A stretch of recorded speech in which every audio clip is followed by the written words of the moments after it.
ಬೆಳಗಾವಿಯಲ್ಲಿ ಹಿಂದೂ ಕಾರ್ಯಕರ್ತನ ಹತ್ಯೆ ಆಗಿದೆ ಸರ್. ಮಂಗಳೂರಿನಲ್ಲಿ ಪದೇ ಪದೇ ಕೋಮು ಗಲಭೆಗಳು ನಡೀತಾ ಇರೋದು. ಈಗ ಅಲ್ಲಿ ನಾನು ಇದು ಯಾಕೆ ನಡೆದಿದೆ ಅಂತ ಗೊತ್ತಿಲ್ಲ ನನಗೆ. ರೌಡಿ ಶೀಟರ್ ಆಗಿದ್ದ ಅಂತ ಹೇಳ್ತಾರೆ. ನಾನು ನೋಡಬೇಕು ಅದನ್ನು. ಇನ್ನೂ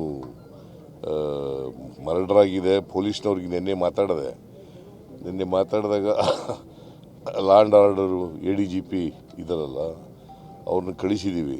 ಕೂಡಲೇ ಅಲ್ಲಿ ಹೋಗಿ ನೋಡಪ್ಪ ಏನಾಗಿದೆ ಅಂತ ನೋಡಬೇಕು ಅಂತ. ಯಾಕೆ ಮರ್ಡರ್ ಆಗಿದೆ, ಏನು ಕಾರಣ, ಇವೆಲ್ಲ ಗೊತ್ತಿಲ್ಲ ನನಗೆ. ಯಾರು ಮಾಡಿದ್ದಾರೆ ಅದಕ್ಕೆ ಕೂಡಲೇ ಅಕ್ಯೂಸ್ಡ್ ಯಾರ್ಯಾರು ಆಗಲಿ, ಮನುಷ್ಯನ ಪ್ರಾಣ ಭಾಳ ಮುಖ್ಯ. ಅದಕ್ಕೋಸ್ಕರ ಕೂಡಲೇ ಅಪರಾಧಿಗಳನ್ನು ಪತ್ತೆ ಹಚ್ಚತಕ್ಕಂಥ ಕೆಲಸ ಮಾಡಬೇಕು. ಅವ್ರನ್ನ ದಸ್ತಗಿರಿ ಮಾಡಬೇಕು. ಅವ್ರ ಮೇಲೆ ಕಾನೂನು ರೀತಿಯ ಕ್ರಮ ತಗೊಳ್ತಕ್ಕಂಥದ್ದು ಆಗಬೇಕು ಅಂತ ಹೇಳಿದ್ದೀನಿ.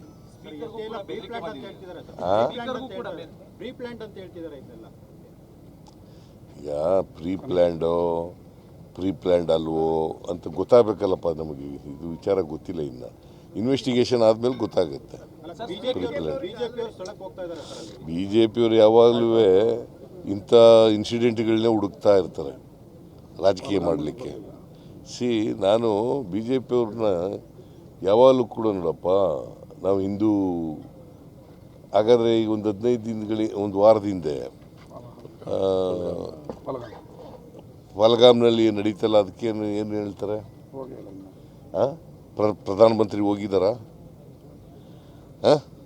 26 ಜನ ಸತ್ತೋದ್ರು. ಉಗ್ರರು ದಾಳಿ ಮಾಡಿ ಅವ್ರ ಮೇಲೆ ಶೂಟ್ ಮಾಡಿದ್ರು.